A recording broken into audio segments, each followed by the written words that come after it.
এখানে দেখো মনে হচ্ছে না আমরা দোকান নিয়ে বসেছি, দোকানই বলতে পারো, বছরে ওই একটা ঈদ, এই ঈদের সময় বাড়িতে জামা কাপড়ের দোকানই তুমি হয়। ওদিকে তুমি ওদিকে ইয়ে করছো আর এ দেখো এখানে দিব্যি ঘোরাচ্ছে। আহ, বাবা সুন্দর।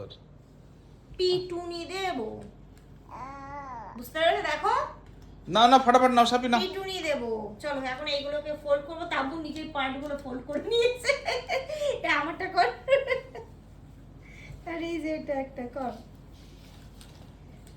চল, এটা কি কিউট লাগছে না দেখতে? দারুণ লাগছে এটা।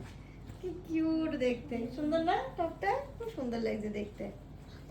খুব মনে হচ্ছে আবার যেন বাচ্চা হয়ে যায় আর এই সুন্দর সুন্দর ড্রেসগুলো পরি। এই ড্রেসটা এত সুন্দর আছে। এই ড্রেসটা, হ্যাঁ সবগুলো ড্রেস সুন্দর। আর সব থেকে কথা এগুলো না গরমে পরতে পারবে বাচ্চারা, একদম সব পিওর সুতির প্রতিটা। এটাও দেখ পুরো নরম সুতির, কি সুন্দর না ড্রেসটা। এটা কি গলাটা? আচ্ছা আচ্ছা, হ্যাঁ এরকম মানে এখান থেকে আসবে, খুব সুন্দর ওয়ান পিস, খুব স্টাইলিশ দেখতে।